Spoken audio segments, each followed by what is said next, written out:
ఒక వ్యక్తి చేస్తున్న పనులు ఎందుకు ఆగిపోతాయండి? హఠాత్తుగా ఒకడికి వ్యాపారంలో దివాళా ఎత్తాడు, లేదా హఠాత్తుగా ఒకడికి ఉద్యోగం పోయింది, లేదా ఒకడికి ఆరోగ్యం పోయింది, ఒకడికి డబ్బు పోయింది, ఒకడికి ఇంకేదో కష్టం వచ్చింది. ఆ కష్టం ఎందుకు వస్తుందో తెలుసా? పరేషాం క్లేదనం కర్మ నకార్యం తత్కదాచన. ఇతరులను బాధ పెట్టడం వల్ల, మరీ ఏడిపించటం వల్ల ఈ కష్టాలు వస్తాయట.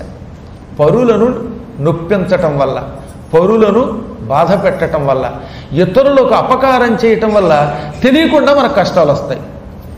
ఇవాళ మనం ఎవరికో ఒక అపకారం చేసామండి, ఈ అపకారం ఒక 10 ఏళ్ల తర్వాత మనకే తగులుతుంది. అది తెలియక వీడు ఏమనుకుంటున్నాడు అనమాట, నేను ఎప్పుడు దేవుడికి దండం పెట్టానండి, పుట్టి పెరిగాక ఒక్క పాపం చేయలేదండి, తప్పు చేయలేదండి, అయినా నా ఉద్యోగం పోయిందండి అంటాడు ఒకడు. లేదా మా ఆవిడ నెత్తి మీద కొట్టిందండి, నేనే తప్పు చేయలేదంటాడు. ఈ జన్మలో కొట్టకపోవచ్చు, ఎప్పుడో కొట్టుంటావండి, ఇప్పుడు కొడుతోంది నేను. ఇలా మనం ఎప్పుడో ఒకప్పుడు ఇతరులకు అపకారమే చేసాం, అపకారం ఇప్పుడు కష్టం వంకతో మనని పీడిస్తోంది. మనమందరము మనము చేసుకున్న కర్మల ఫలితం అనుభవిస్తున్నాం. బ్రహ్మ మీకు ఎంత మంచి రాత రాసినా నీచ సాంగత్యం వల్ల ఆ రాత కూడా తొలగిపోతుంది. బ్రహ్మగారు ఒక వ్యక్తిని ఒక 100 ఏళ్ళు బతకమని రాశాడండి.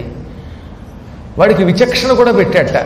అక్కడ ఏమంటాడా, 100 ఏళ్ళు బతకమని రాసి నువ్వు పాపాత్ములతో సాంగత్యం చేయకుండా, పాపిష్టి పనులు చేయకుండా ఉంటేనే 100 ఏళ్ళు బతుకుతావు, వెకిలి వేషాలు వేస్తే నశిస్తావని రాశాడు. తెలుసుండి కూడా వెకిలి వేషాలు వేస్తేలా మరి? మనకు తెలియదా? రోజు సీసాలకు సీసాలు తాగితే చచ్చిపోతామని తెలియదండి. తెలుసుండి కూడా నేను అందులోంచి బయట పడలేనండి అని తాగేస్తే అప్పుడు ఏమవుతుంది? 100 ఏళ్ళు బతికేవాడు 40 ఏళ్ళకో 50 ఏళ్ళకో 60 ఏళ్ళకో చచ్చిపోతాడు. కుడి ఎడమైతే పొరపాటు లేదో అంటాడు, వెళ్ళిపోతాడు. అలాగే కొన్ని పనులు చేయకూడదని రాశాడు ఆయన. అవి చేస్తే అప్పుడు బ్రహ్మగారు కూడా ఏమీ చేయలేడు. ఎవడైనా తాను చేసిన కర్మల ఫలితమే అనుభవిస్తాడు. బ్రహ్మరాత కొంత, నీ కర్మ కొంత. ఇది బ్రహ్మ చెప్పిన మాట. అది మీకు చాలాసార్లు పురాణాల్లో చెప్పాను. దుర్యోధనుడికి 128 ఏళ్ళు ఆయువు ఉంటే 60 ఏటే పోయాడు, ఇంకా 68 ఏళ్ళు బతకొలసినాడు, ముందే పోయాడు. ఎందుకు పోయాడంటే పాంచాలీ కబరీ వికర్షణ మహాపాపక్షతాయుష్కుడు. ద్రౌపదీదేవి జుట్టు ముడి పట్టుకుని ఈడ్పించాడు సభలోకి దుశ్శాసనుడితో. దాంతో మొత్తం కౌరవుల ఆయువే నశించిపోయింది. ముందుగా పోయారు వాళ్ళు.